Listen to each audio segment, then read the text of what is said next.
Thank you, Molly. It'll take a wee bit to get my head around that, but certainly a good challenge. And finally in this session, we have Antony, and it's a good point to do a synthesis. And Antony will be talking about a synthesis of some of the INSITE program work. Thank you. Thank you very much. Thanks, Dave, and thanks for everyone for sticking around. So the last one of the day, much appreciated. My name's Tony Knights. I was at the University of Plymouth for 10 years, where the inception of the DREAMS work and subsequently the INSITE synthesis work began. Paul and I, when we wrote these two projects, kind of developed them over that course of that time, and hopefully I'm going to give you an idea of how we got to where we are today. I will recap over a couple of points that were made, but really just to kind of really set the scene, to scaffold that idea of what, why the synthesis project really was needed, I guess, in terms of filling some of those gaps. I've also been very selfish and only putting my name on this, but actually the number of people involved in this work is numerous, many of which are in this room. If I did put everybody's name on, it would be in font 1, and you wouldn't be able to read any of them. So big thanks to all of those people. Certainly the papers, if you look at those, all 39 academics that were involved in this work, not just in this room, but around the world. Huge, massive thanks to them, because without it, we wouldn't have been able to do this. As you can see now, I'm at Cork, so in Ireland. Been there since February. So if anybody has any questions, please don't hesitate to give me a shout.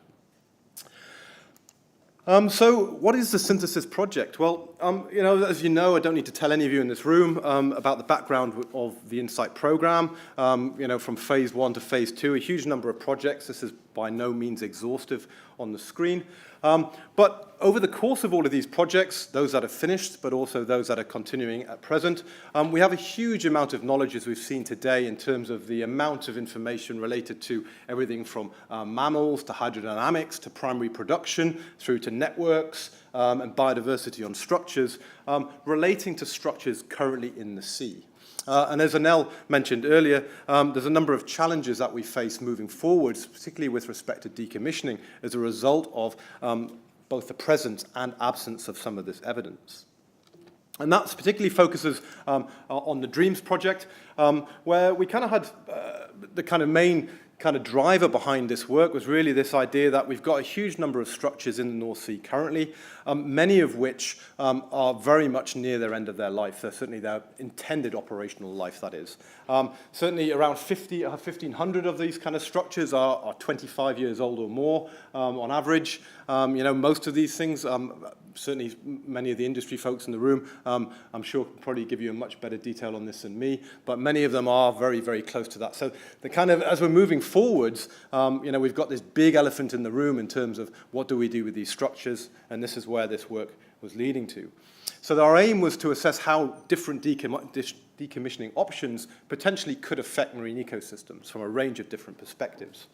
And within DREAMS, we try to do this by integrating and analyzing the existing data using the systematic reviews and meta-analysis and modeling tools that you've been introduced to already today. But this figure that we published recently in our Nature paper, following some work by Govorek and colleagues at the University of Southampton, I think really helps to highlight the scale of the issue that we're dealing with here.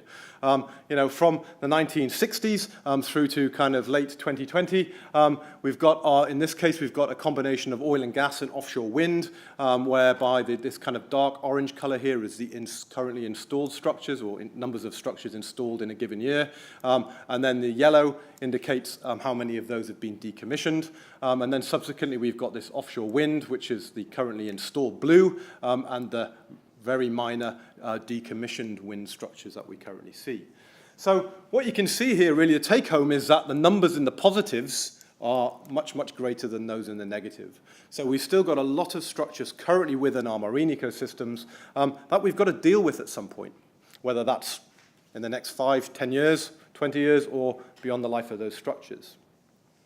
So we've got this huge issue, and The approaches that we deal with decommissioning oil and gas, I think certainly very much translate to the issues that we will potentially have with offshore wind, particularly with structures that have got seabed foundations, in contrast to perhaps floating wind structures, where those challenges may be quite different. But certainly there is a degree of similarity in terms of the approaches that we might need to consider for offshore wind moving forwards.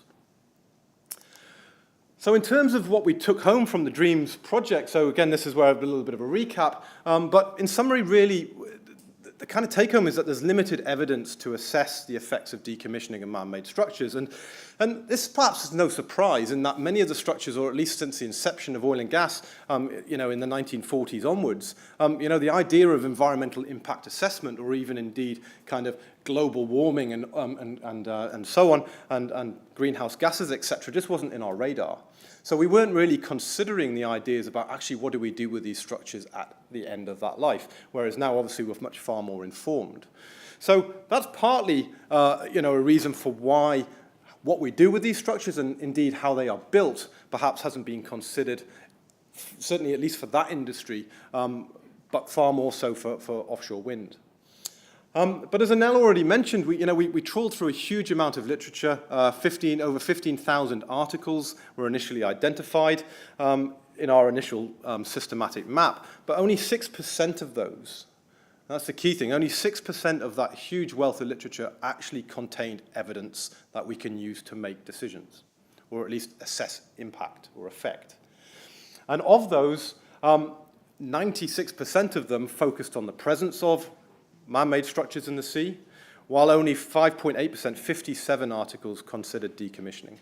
So overall, and this is a global synthesis, the evidence in terms of actually what we do with structures at end of life or how they're being dealt with is negligible. And that's perhaps useful to highlight that on a map in terms of actually the distribution of that evidence. This is one of the figures from Anel's paper on environmental evidence in 2022. That's been slightly modified to kind of give you a couple of salient numbers here, in particular with related to the kind of the top 8 kind of countries in terms of numbers of papers that are produced or articles or studies relevant to particular evidence. So here we've got a distribution of different types of evidence, everything from artificial reefs through to marine renewables, MREI, offshore wind, etc. And the pie charts here kind of show you the distribution of that evidence by country. The scale of the pie also tells you how many studies there are across all of those different typologies within each of those countries. So you can see actually just looking at that, across the globe, everything from, into the kind of the Far East, into China, etc., down to Brazil and Chile and various other places. There is evidence, but often it's very limited. This is kind of very like maybe one study on oil and gas in Argentina. But the top kind of 8 protagonists in terms of the amount of work and the evidence available to us is perhaps unsurprisingly in the US. Followed by the UK, with under a third of those numbers of studies, just 97 studies in the UK. And then you see this kind of pretty rapid precipitation of evidence then following that. The next closest then is Italy, surprisingly, then Brazil, Australia, beg your pardon, then Brazil, China, Germany, and Portugal. Okay, and then after that, you're pretty much down to a handful of studies per any country after that. So the evidence globally, in terms of structures and how they're impacting our marine ecosystems, is really very, very limited, particularly on a global scale. And as Anel alluded to, well, this, the kind of key bit also with this is that particularly when we look at oil and gas in particular, which many of us are interested in, in terms of the actual amount of information, we've got quite a bit on communities and assemblages. Indeed, we've heard a number of talks talking about communities today. Heard a bit about species in general. But in terms of other things, actually, it's really quite limited in terms of the amount of evidence. And for other people, particularly like Sarah Gall, for example, and Richard, talking about pipelines, well, this is pretty interesting in its own right that there's almost zero evidence with respect to actually those types of features. And similarly, if we look at then the detail in terms of actually the amount of evidence that we have with respect to diversity more broadly, well, we're pretty much looking at fish, 125 studies, invertebrates, and everything else after that pretty much under maximum. Next after that's 13 sediments. So we're really limited in the amount of evidence, what we really know about the impacts of these structures on our ecosystems as a whole.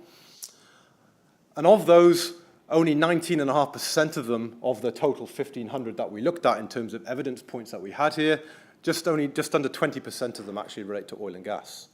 So despite being a huge and very long historical industry, we really don't have that much information, at least within the scientific peer-reviewed literature, that is. That's not taking into account what may be available from industry. So that led us to really kind of write this paper in Trends in Ecology and Evolution. Anel, led by Anel, Paul Summerfield, and Michaela Schratzberger at CFAS. And that led us to this conclusion, that current scientific evidence of the ecological and environmental consequences of decommissioning is insufficient to reliably and accurately inform decision-making and policy development. Thus, we must strengthen the scientific basis for evidence-informed decommissioning. So that led us to synthesis. As Dave has already mentioned, I have recently moved to Ireland, so for anybody who is a fan of Father Ted, this might make sense to you in terms of Dougal thinking about little rabbits running around his head. Really, synthesis was really thinking about taking dreams and turning it into the reality of what do we do about decommissioning.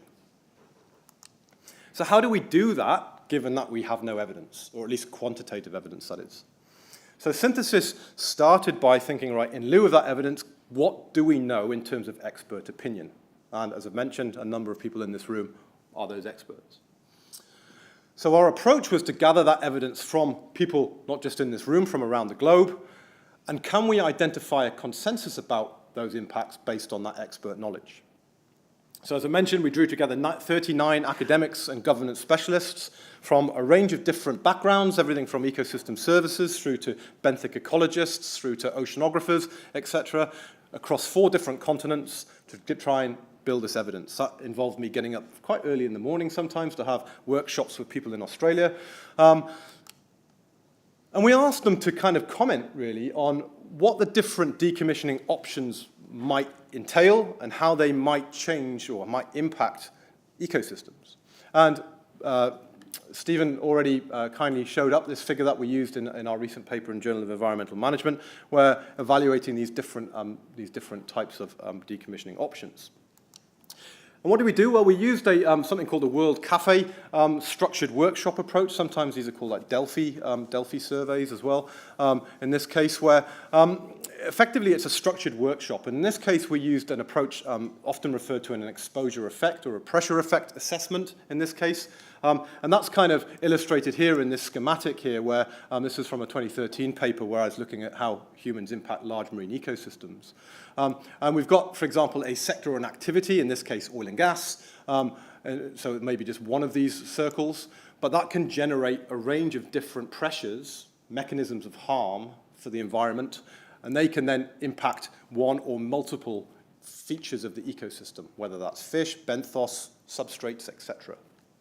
Okay, and this is what I refer to as an impact chain. I'm not sure why this is looking like it's in, I don't know, Arabic or something like that. This is what we refer to, it should say impact chain here, and these are the definitions. So this is what we were looking at. So we're asking, first of all, what the experts thought in terms of what are the possible ways in which structures, based on their experience and expertise, will impact ecosystems. So what are the pressures? And what are the things that are impacted? What are effectively the receptors in those cases? So that was the first stage. And then the second stage was then to undertake an assessment of those pathways, those chains, to understand what the level of threat is associated with them. Okay? Something that we refer to as an exposure effect assessment. So what does that entail? Well, that's asking those individuals to assess 5 different criteria. It's asking them to look at the severity of a particular pressure in terms of and its scale, so whether it's local or regional. And that can be anything from negligible through to a large impact. How often it occurs, so its frequency, so it's very rare, never. Rare or continuous, for example, if you had a continuous release of a chemical, for example. as well as its duration, and in this case talking about actually how long does the effect last for once it's been applied.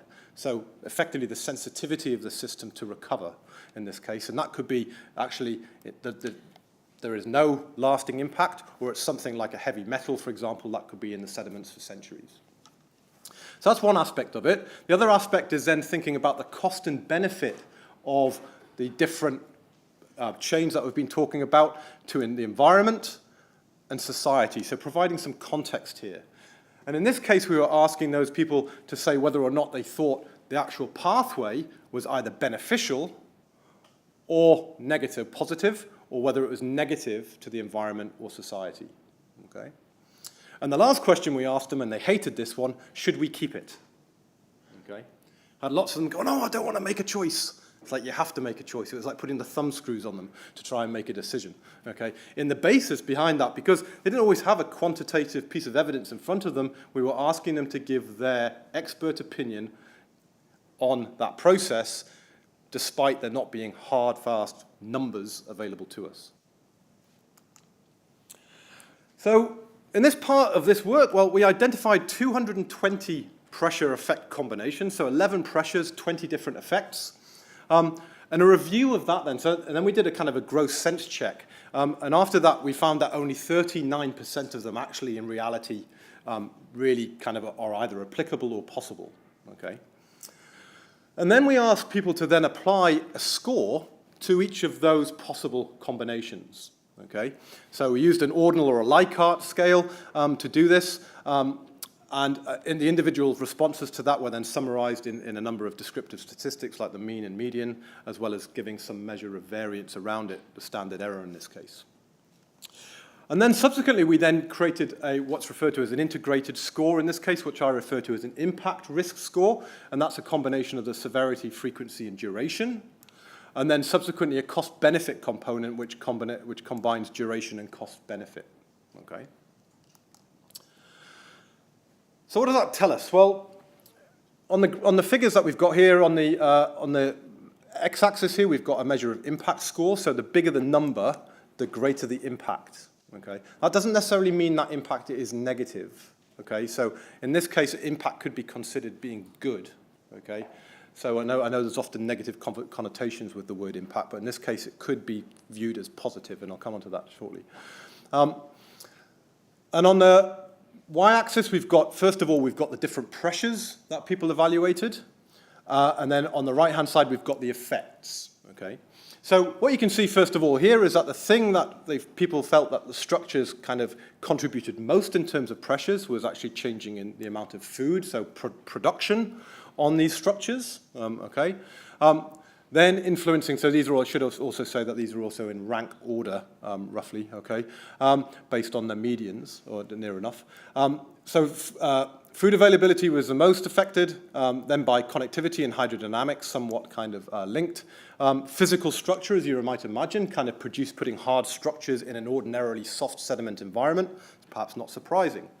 And then at the other end of the spectrum, things like electromagnetics, etc., chemical contamination, ironically, considered to be relatively low in terms of frequency, scale, and duration, in most part.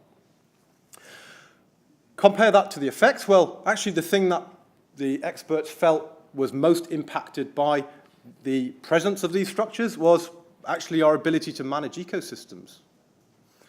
Perhaps the formation of de facto MPAs, for example. Also, our ability to influence biodiversity. Anel's already mentioned talking about oases in the desert, hard structures in an ordinarily soft sediment environment. Well, it's not too hard to imagine why this is considered to be a big effect. And certainly the Rigs to Reef program is certainly kind of predicated on this idea that these structures are good for biodiversity.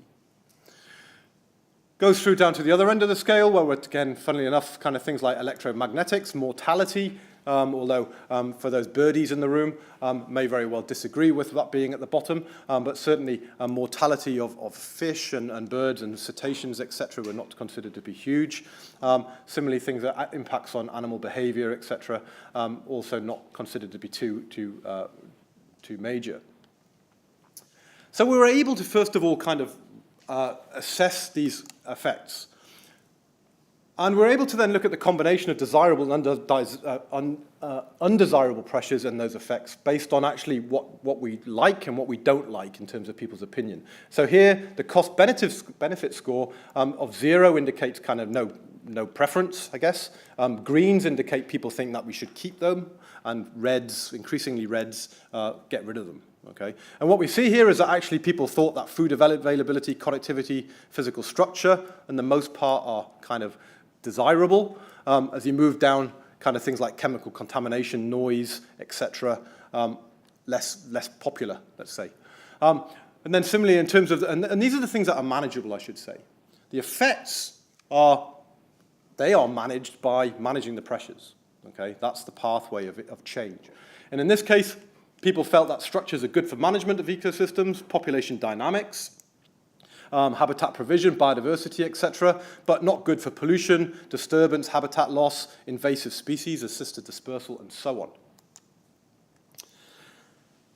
So the second part of this was then to say, well, given this, and given the number of targets, so we've got a number of targets internationally, things like the OSPAR, Northeast Atlantic Environmental Strategy, UN Future We Want, Rio 20 plus 20 goals, the UN Sustainability Goals, Future We Want, etc. How do these different options contribute to those particular targets? And again, we use this same type of workshop approach. I'll skim over this rather quickly because it's kind of the same types of approaches. But we ask people to assess the effects of each of those different decommissioning options in terms of single structures, or considering them in their entirety as a regional suite of structures here, and also which pressures contribute to that assessment, but I'm not going to dwell on this one today, just for the sake of time. But we asked them to use this kind of Likert scale in terms of the performance of those different options, whether they move us towards a particular target or away from it. And they gave it one of these 5 scores.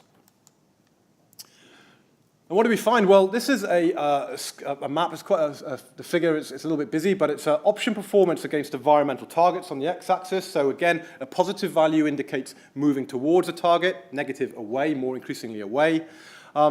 The different options down the y-axis here. So the ones from A to E are single structure options. F to L are regional kind of multi-structure management.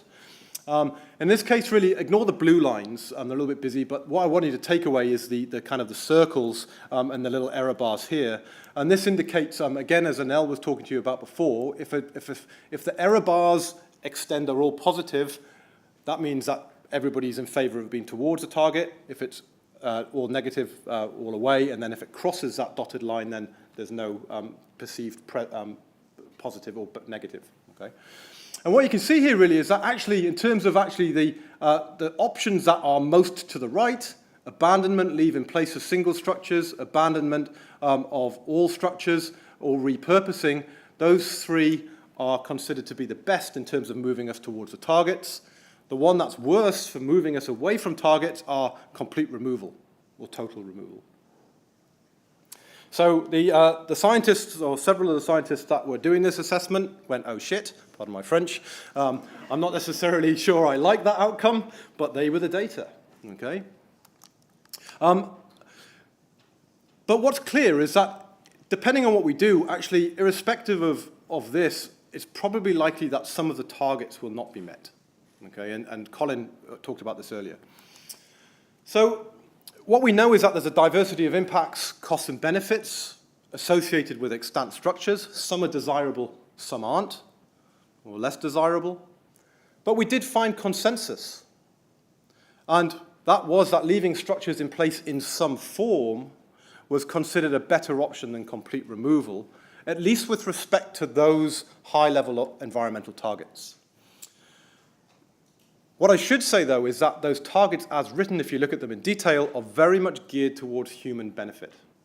It's less about biodiversity benefit, much more about ecosystem service benefit. And that's where the challenge perhaps lies. And what we did find with this, very briefly, is that in terms of actually what people consider to be important, in this case, looking at the positive values are the increasingly more valued as an assessment criteria. In terms of impact, scientists were most concerned about local effects an environmental cost and benefit rather than necessarily the societal one. So we need to make trade-offs. There's pros and cons to any of the options that we choose, both for biodiversity, environment, and society. Structures aren't all bad, but they're not also all good. And that's perhaps no surprise. So that led us to culminating this work in a comment in Nature, and we also gave a presentation to OSPAR Decommissioning about this, where we basically suggested to them that maintaining a baseline of complete removal we agree with, in terms of the current decision 98.3, in terms of that approach to derogations. But what we did say was that we felt that they should also allow alternative options to be considered, assuming the evidence is there to show environmental net gain. Okay? So that is taking into account not just societal benefit, but also environmental benefit as well. And that needs to be done on a case-by-case basis. So with that, I will leave it there. A huge thank you to everyone, as I already mentioned, in terms of the people that took part in this work. For those in the room, thank you very much. You know who you are. A huge thank you also to Anel, who drove huge parts of the DREAMS work, which underpin much of this, certainly forwards. Hal Marine Consulting Team, particularly for over the years of support, as well as INSITE Executive Committee for supporting some time for Anel in particular. And last but not least, it would be remiss for me to not acknowledge Paul. Anel's already mentioned this, but when Paul and I were writing this, it was a hell of a journey. Yeah, he's sadly missed, but I think he'd be extremely proud of the legacy, hopefully, that we've left from the project. So with that, I will leave it there. I know I've gone over time. Apologies. Thank you very much.